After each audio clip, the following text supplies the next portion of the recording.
Hello and welcome. I'm Thomas Porteous and you're watching the World Report on NewsX World. Let's take a look at some of the top headlines of this hour.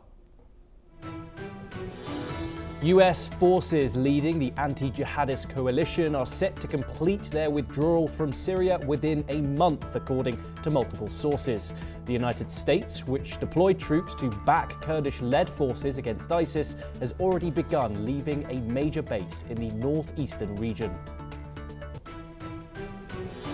President Donald Trump moves the United States to the brink of conflict with Iran, ordering a major military buildup and preparing for a possible multi-week air campaign. This comes as a third round of talks is set for Geneva. The escalation comes amid domestic political pressure and would mark the most aggressive US action against Iran since the 1979 revolution. The International Criminal Court begins hearings to decide whether former Philippines President Rodrigo Duterte will stand trial for alleged crimes against humanity linked to his war on drugs. The 80-year-old, who denies any wrongdoing and says he is unfit to attend, faces a decision within 60 days on whether the case proceeds to a full trial. The Netherlands swears in 38-year-old centrist Rob Jetten at the country's youngest and first openly gay Prime Minister. Jetten takes power after a narrow October election victory over Geert Wilder's far-right Freedom Party. The European Commission demands that Washington respect last year's EU-US trade agreement after the US Supreme Court strikes down Donald Trump's global tariffs and he announces new levies. The Commission calls for full clarity on how the United States intends to proceed following the ruling. UN Secretary-General Antonio Guterres warns that human rights are under assault worldwide, citing civilian suffering and alleged violations of international law worldwide. Speaking in Geneva, he says the rule of law is being overtaken by the rule of force and urges states not to treat human rights as optional. Mexican special forces killed drug lord Mencho in a US-backed operation, triggering a wave of retaliatory violence. The 60-year-old leader of the Jalisco New Generation cartel dies after being injured and taken into custody. The land border between the Democratic Republic of Congo and Burundi reopens after more than 2 months of closure, according to officials on both sides. The Kivim-Vera crossing, a key economic lifeline, had been shut since December amid an offensive by the Rwanda-backed M23 armed group. Those are your headlines for the hour, and we start with the ongoing escalations between the United States and Iran. Tehran has warned that any US attack, including limited strikes, would be considered an act of aggression and would prompt a response. This comes after President Donald Trump hinted at considering such a strike on Iran. Ismail Baqai, Iran's foreign ministry spokesman, made the statement, stressing that any military action would escalate tensions significantly.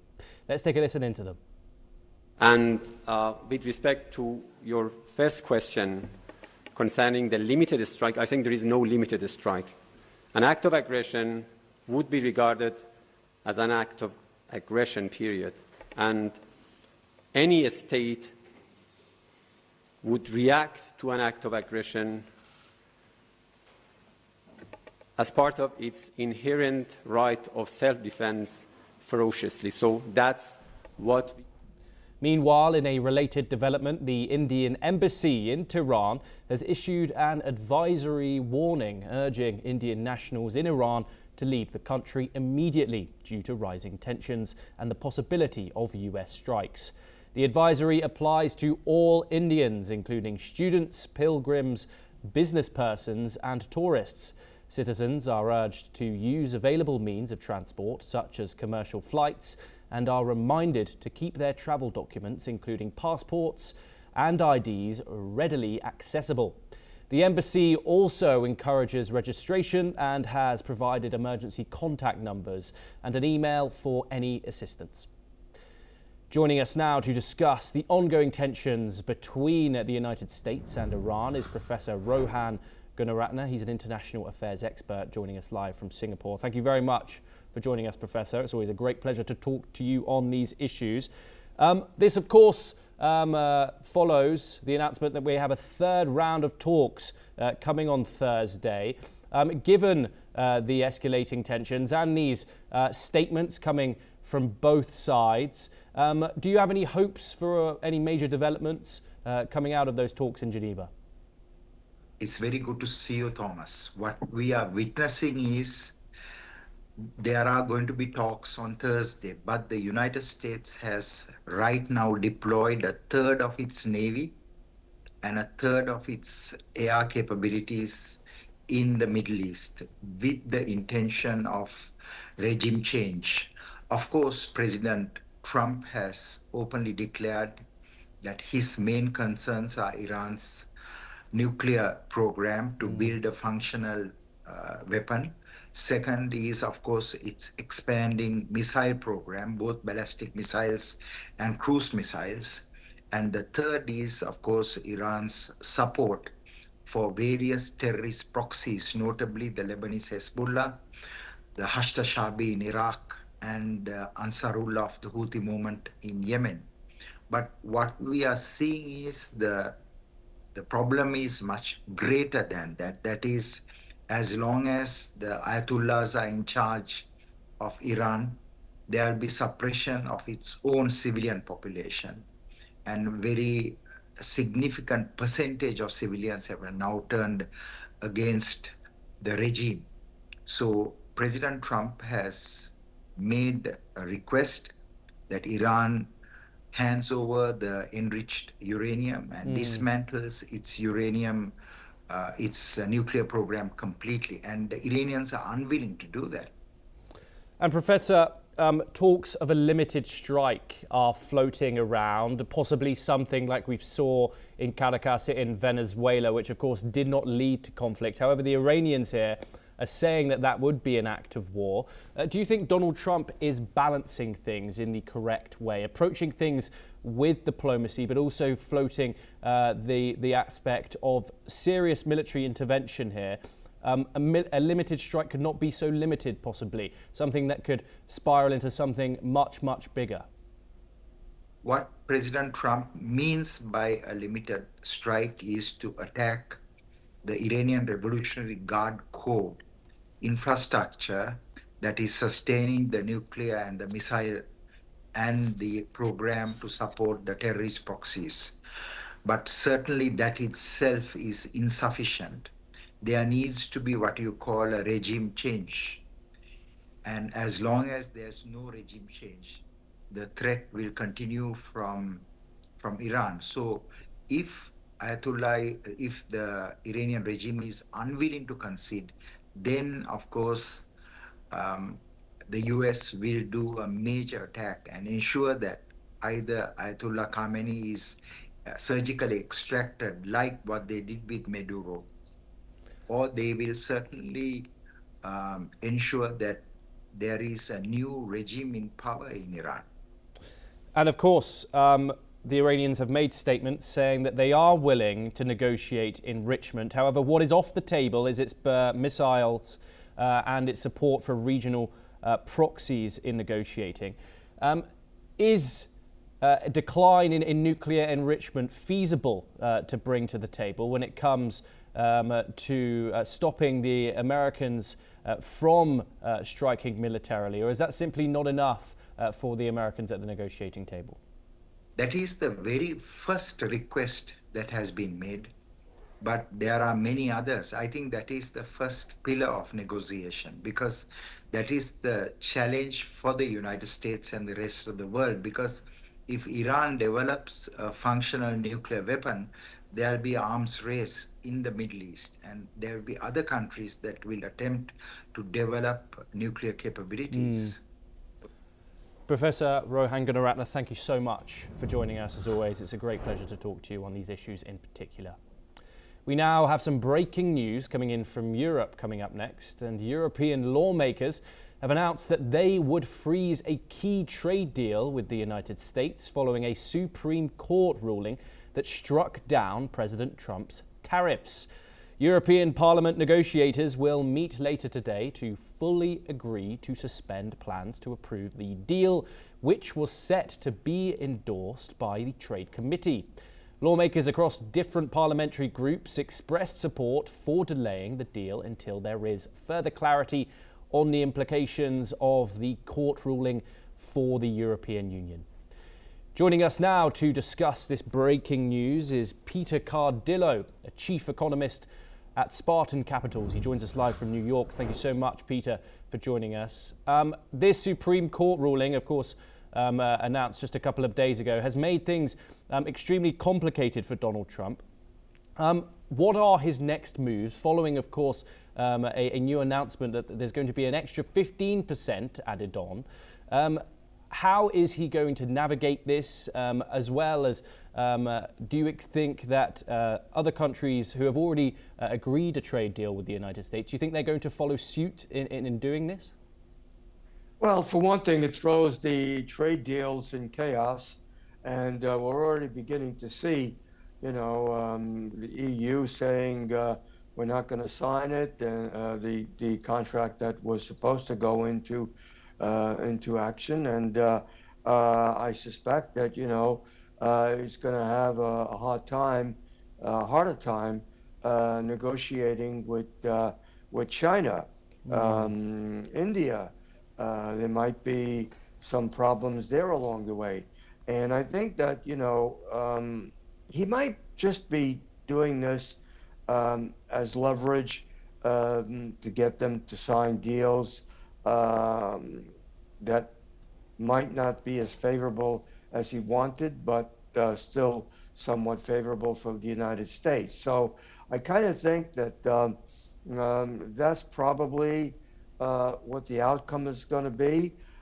If you look at the global markets this morning, you'll see that they are all lower, but not exception. We're not really falling out of bed at these levels. And so I think it's just a question of a lot of uncertainties, chaos, and I think what the market is telegraphing is what it was when Trump began this campaign with tariffs, back and forth rhetoric, and then finally making some trade deals. Now, there are a lot of countries, the smaller countries, that are going to be stuck with these trade deals.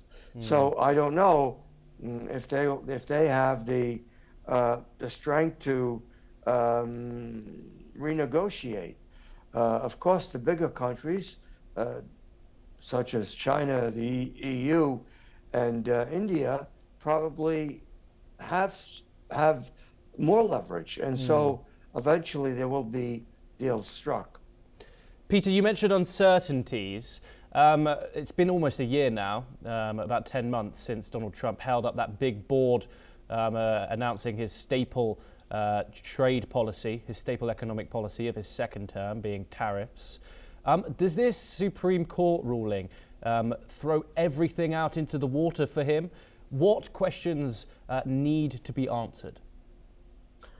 Well, I think in terms of trades, it does. Remember, a lot of these, all the new tools that he's going to use, and there are a lot of them that he can. For instance, the Section 122 that he just used last week, right? They are temporary, and they're subject to Congress to approve them, that is, to extend them. So if that's the case, he might just continue to raise tariffs until he gets what he wants, and use different sections of the trade agreement of trade to reach trade agreements. The question is, what happens with the midterm elections? That could change the whole picture for this administration's agenda. A lot to discuss here, Peter, but unfortunately we have run out of time. Thank you so much for joining us here on the broadcast. Great pleasure to talk to you. We now move on to our next story, and we move over to North America. And Mexican authorities are assessing possible successors after the killing of El Mencho, founder of the Jalisco New Generation cartel.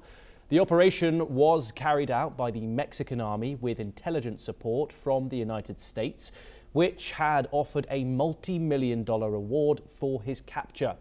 Attention has turned to his family, including daughter Jessica Joanna Oseguera Gonzalez, a US-born dual citizen who has previously served time in the United States for sanctions violations linked to the cartel. Her brother, Ruben Oseguera Gonzalez, is serving a life sentence in a US prison. Other possible contenders include El Mencho's stepson, Juan Carlos Valencia Gonzalez, who trusted lieutenants within the cartel. Following the killing, violence erupted in parts of Mexico, prompting President Claudia Sheinbaum to urge calm as security forces moved to restore order. Joining us on this story now on the broadcast is Alison Mutler, the former Associated Press Bureau Chief. She joins us live from Bucharest. Thank you very much for joining us, Alison. Great to have you in this discussion. There's concerns over this, of course, a huge development, but this decapitation strategy, the kingpin has now been killed, but we've seen now violence erupt across Mexico. What are the problems when it comes to this method in eliminating a kingpin? But now, of course, there is a huge organization, a multi-million-dollar organization, a cartel in Mexico, and it doesn't have a leader. What are the issues that have been raised?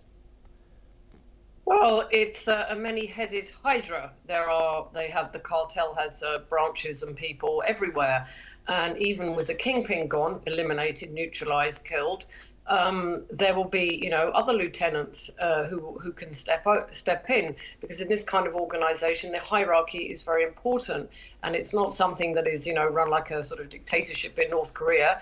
They have, if you like, branches everywhere. So even with him gone, there would have been contingent plans for his deputies to step in, and the organization will remain in place. So that would be very difficult for the Mexican army, for Mexican military and authorities to contend with. Obviously, it's a big symbolic victory, and his own family will be prosecuted.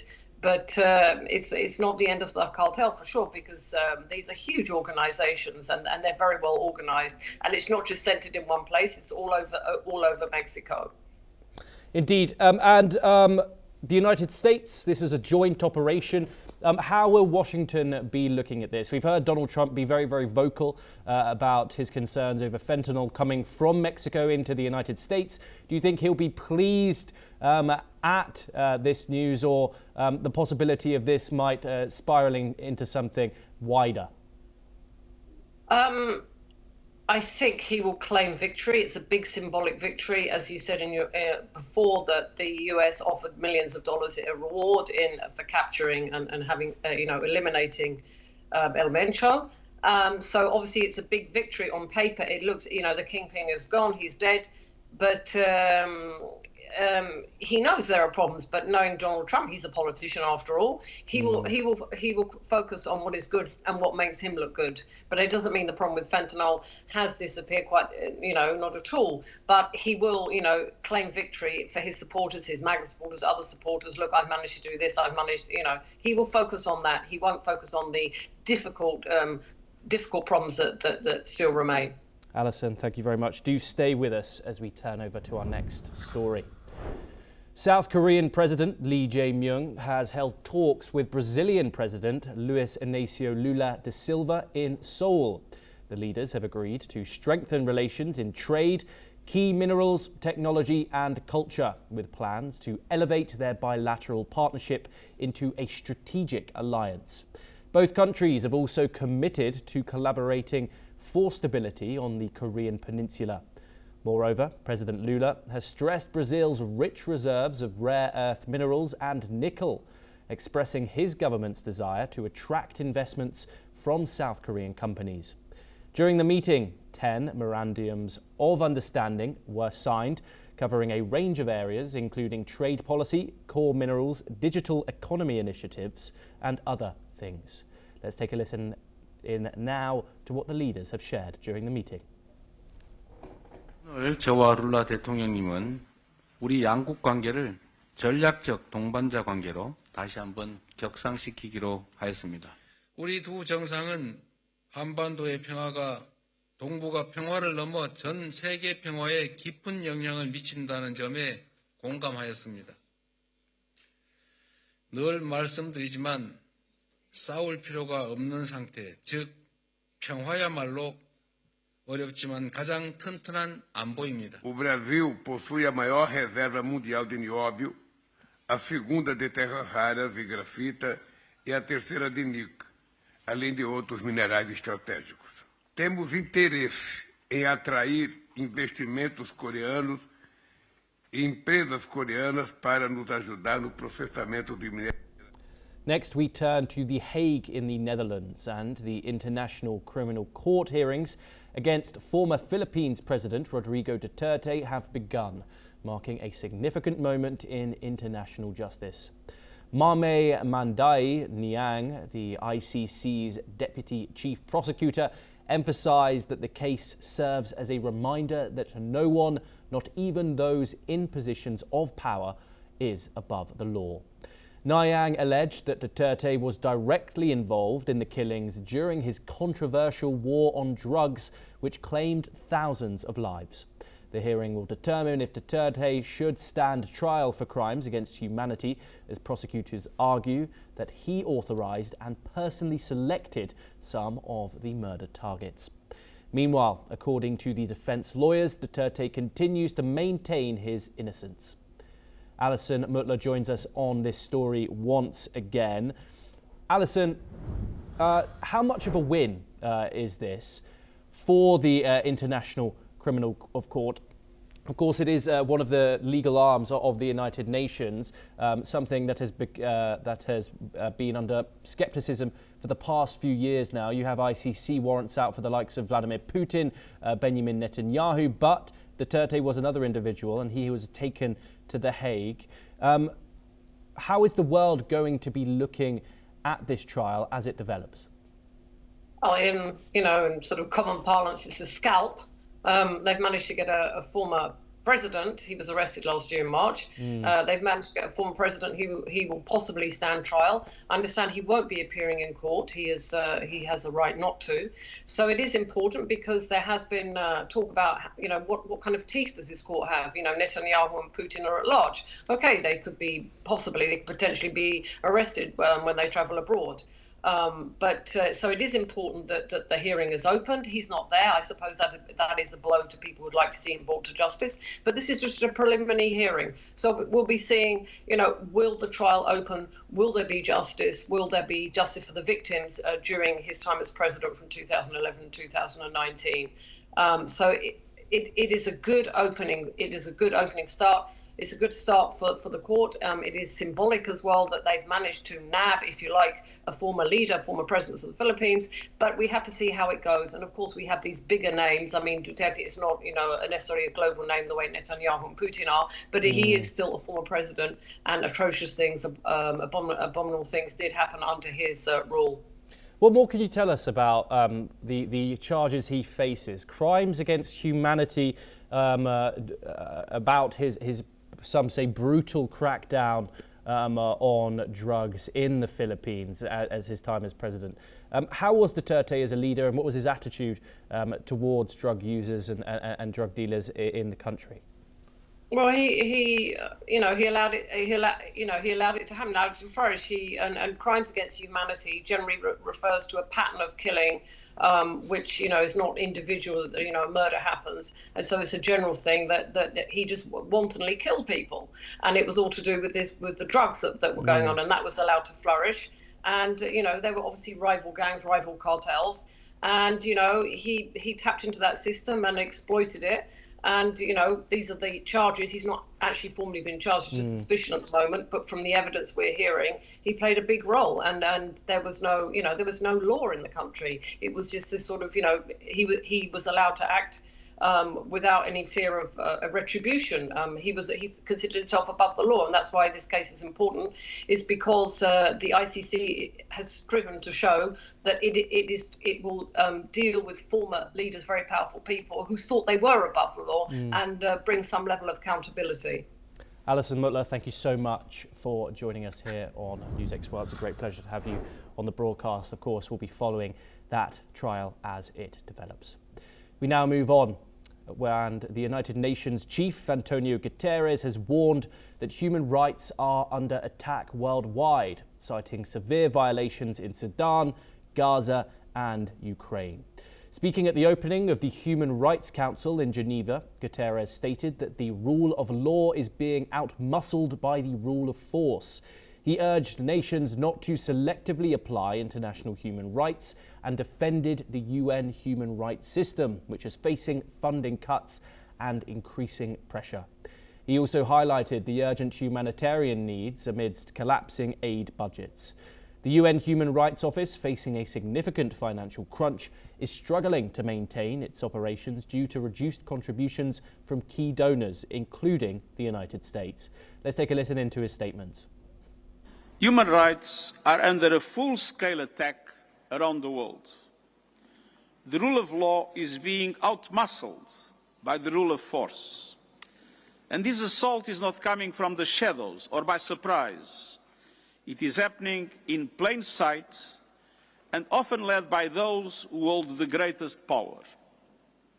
Around the world, human rights are being pushed back deliberately, strategically, and sometimes proudly. We are living in a world where mass suffering is excused away, where humans are used as bargaining chips, where international law is treated as a mere inconvenience. Conflicts are multiplying and the impunity has become a contagion. That is not due to a lack of knowledge, tools or institutions. It's the result of political choices. The crisis of respect for human rights does not stand alone. It mirrors and magnifies every other global fracture. Humanitarian needs are exploding while funding collapses. Next, we turn over to the UK for some entertainment news. And dark comedy, one battle after another, dominated the BAFTA Film Awards in London, winning 6 awards, including Best Film, Best Director and Best Adapted Screenplay for Paul Thomas Anderson. Robert Aramayo landed a surprise leading actor win, while Jessie Buckley took leading actress for Hamnet, which also won Best British Film. Sinners won Best Original Screenplay for Ryan Coogler and Best Supporting Actress for Wunmi Mosaku. Sentimental Value won Best Film Not in the English Language. My Father's Shadow took Outstanding Debut, and Indian film Boong won Best Children's and Family Film for director Lakshmipriya Devi.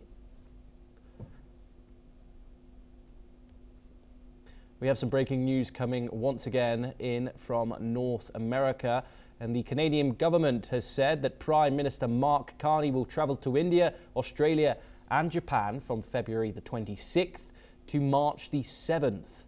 Prime Minister Carney will first visit Mumbai, then New Delhi, India, where he will meet with Prime Minister Narendra Modi. The Prime Minister will then travel to Sydney and Canberra, Australia, to meet with Prime Minister Anthony Albanese. In Tokyo, Japan, Prime Minister Carney will meet with Prime Minister Sanai Takaichi to strengthen mutual investment and partnerships in clean energy, advanced manufacturing, critical minerals and food security. Moving our focus to Singapore, where our correspondent Roshan Gidwani is covering the visit of Yogi Adityanath, who is India's Uttar Pradesh's Chief Minister. The visit is focused on discussions around investment opportunities in sectors such as data centres, logistics hubs, renewable energy and industrial infrastructure. Gidwani speaks with Shubh Nanda, the director of Golden State Capital, about the potential for growth in Uttar Pradesh. Let's take a listen in. Hello, I'm Rashawn Gidwani for NewsX World, and today we're in Singapore. It's the 23rd of February. We're at the Shangri-La currently, where Yogi Adityanath is currently residing, and I'm with Shubh from GCS Group to discuss the infrastructure that they're planning to build in Uttar Pradesh to boost the economy to become a $1 trillion economy. So Shubh, talk to me about some of the investments that your company has already made in Uttar Pradesh, please. So GSC is a group that's investing in India in the infrastructure sector. So this is renewable energy, real estate, and data centers. So we've committed now an 8,000 crore rupee investment into a 100 megawatt data center campus in Greater Noida, and about 4,500 crore rupees to build a pump storage project in the Prayagraj Mirzapur region. So we're looking forward to working closely with the UP government. We believe that with the blessings of the Honorable CM, we have a very clear and straightforward path to move towards. The government has been extremely helpful in helping us set these projects up, and the environment seems to be more welcoming than a lot might expect. UP is a fantastic state to work in. Everyone's been very facilitating in our process, and we look forward to putting some good work down in the state. How do you feel about Uttar Pradesh's initiative to essentially give more opportunities to the citizens there to renew their skills and build upon the skills they already have? If I'm not wrong, there is a AI university that's being built in Unnao as well to essentially equip 1 million citizens with future-ready skills in AI. Talk to me about that and how much of a fantastic initiative that is. Yeah, no, that's fantastic. It's the first time hearing about it, to be honest, but I'm not surprised considering the approach we've seen. One of the things we've been really impressed with this state is the sort of all-around approach with regards to all the infrastructure. So, we are putting up a data center, but the data center will require skilled engineers to work on it. And that's one of the great things about working here is that, they're approaching this in a very holistic manner, where it's not just the infrastructure going up, but also the ancillary facilities around it. And how long are your plans forward? Do they extend till post 2030, till the $1 trillion economy is essentially realized?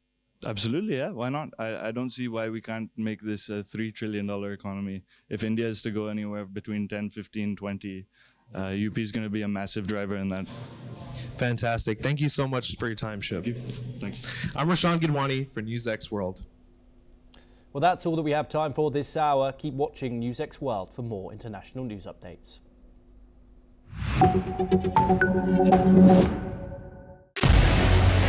What we can do as the Interparliamentary Union to strengthen democracy, to promote human rights, to ensure that humanitarian law is respected. UN Security Council needs a makeover, a comprehensive reforms, and India deserves a position there, a role there.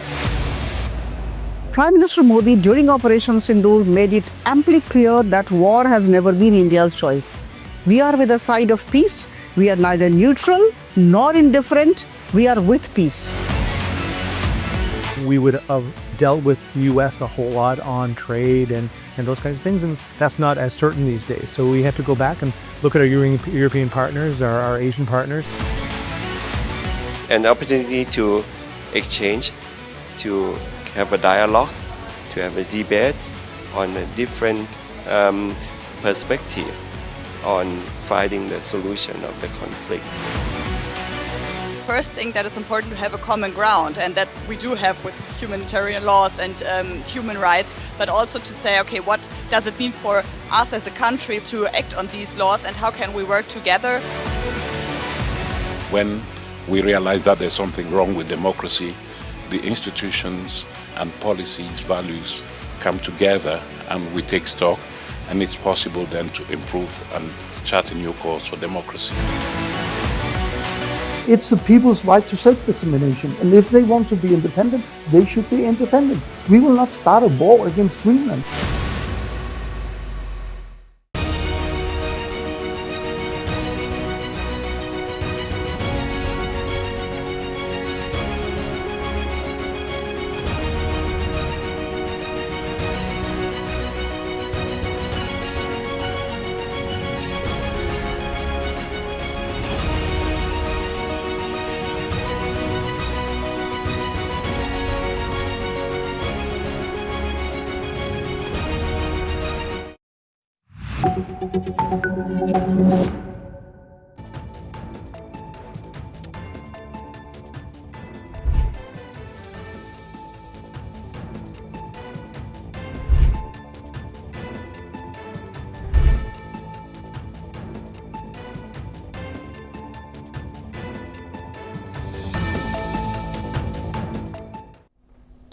Hello and welcome, I'm Thomas Porteous and you're watching another episode of Explained.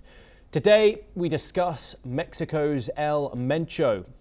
A wave of violence has broken out in Mexico after the country's most wanted drug baron was killed in an operation seeking his arrest. Numisco Oseguera Cervantes, known as El Mencho, was the leader of the feared Jalisco New Generation or CJNG drug cartel and died after being seriously injured in clashes between his supporters and the army on February the 22nd. The Mexican Defense Ministry said that 4 CJNG members were killed during the operation in the town of Tapala in the central western Jalisco state, and 3 army personnel were also injured. Now, retaliation for the drug lord's death has seen violence spread to at least a dozen states, with the CJNG blocking roads with burning vehicles. Throughout Sunday, there were reports of gunmen on the streets in Jalisco and elsewhere. Eyewitnesses filmed plumes of smoke rising over several cities, including Guadalajara, one of the host cities of the forthcoming FIFA World Cup. Jalisco's governor, Pablo Lemus Navarro, declared a code red in the state, pausing all public transport and cancelling mass events and in-person classes. According to reports, some 250 roadblocks were in place across the country during the unrest. In its latest update, the Mexican Security Cabinet said 4 blockades remained active in Jalisco. The cabinet says 25 people have so far been arrested, 11 for their alleged participation in violent acts, and 14 more for alleged looting and pillaging. Shops were on fire and about 20 bank branches were attacked in the violence. The Mexican president, Claudia Sheinbaum, said there was absolute coordination between state and federal officials in response to the violence, urging people to stay calm and informed. She added that in most parts of the country, activities are proceeding normally. Several airlines have cancelled flights to Jalisco, including Air Canada, United Airlines and American Airlines, after the incident. According to the official website of Puerto Vallarta Airport in Mexico, it showed flights to multiple international destinations cancelled amid violence in the city. The US has warned its citizens to shelter in place in 5 states: Jalisco, Tamaulipas, areas of Michoacan, Nuevo, and Nuevo Leon. The US had provided Mexico with intelligence that assisted its operation to apprehend El Mencho. US Press Secretary Caroline Leavitt said that El Mencho was a top target for the Mexican and the United States government as one of the top traffickers of fentanyl into the US. Leavitt also stated that the US provided intelligence support to the Mexican government in order to assist with the operation. It was reported that a new US military-led task force specializing in intelligence collection on drug cartels played a key role in the Mexican military raid. The Joint Interagency Task Force Counter Cartel, which involves multiple US government agencies, was formally launched last month with the goal of mapping out networks of drug cartel members on both sides of the US-Mexico border. The US Drug Enforcement Administration considers the cartel to be as powerful as the Sinaloa cartel, with a presence in all 50 US states. It is one of the main suppliers of cocaine into the US market, and like the Sinaloa cartel, earns billions from the production of fentanyl and methamphetamines. Meanwhile, the Mexican Navy said that over 1 metric ton of drugs have been seized in an operation in the northern state of Baja California Sur, and released videos and stills of the seized drugs. They said the seizure took place in San Ignacio and included illicit substances such as 1,833 kilograms of methamphetamine, 53 kilograms of fentanyl and 19.6 kilograms of cocaine, among other substances. Weaponry and chemical precursors were also seized. These statements have come from the Navy. But who was El Mencho? The drug lord El Mencho was the co-founder and leader of a gang that in recent years had become the country's most powerful criminal organization, the Jalisco New Generation Cartel. While less internationally famous than the Sinaloa cartel of the now imprisoned Joaquin El Chapo Guzman, the CJNG is a household name in Mexico, where it is known for its displays of ultraviolence and its big military-style arsenal. The cartel, based in the state of Jalisco, has been one of the most aggressive in its attacks on the military, including on helicopters, and is a pioneer in launching explosives from drones and installing mines. An effort to capture El Mencho ended badly in 2015, with cartel gang members shooting down an army helicopter with a rocket launcher. In 2020, it carried out a brazen assassination attempt with grenades and high-powered rifles in the heart of Mexico City against the then head of the capital's police force and now the Federal Security Secretary. El Mencho was originally from Aguililla in the neighboring state of Michoacán. He had been significantly involved in drug trafficking activities since the 1990s, and when he was younger he migrated to the US, where he was convicted of conspiracy to distribute heroin in the US District Court for the Northern District of California in 1994 and served nearly 3 years in prison. He returned to Mexico after his release and re-engaged in drug trafficking activity with the drug lord Ignacio Coronel Villarreal, alias Nacho Coronel. After Villarreal's death, El Mencho and Eric Valencia Salazar, alias L85, created the CJNG. Initially, they worked for the Sinaloa cartel, but they eventually split, and for years, the two cartels have battled for territory across Mexico. Some reports suggest the split was caused by a Guadalajara narco splitting a glass of hibiscus tea over a rival during a gathering in the city's east. The apparently mundane incident reputedly prompted a bloody and bewildering sequence of betrayals, gun battles, and massacres. Unlike El Chapo, who sought Sean Penn's help to turn his criminal life into a Hollywood blockbuster, El Mencho preferred the shadows.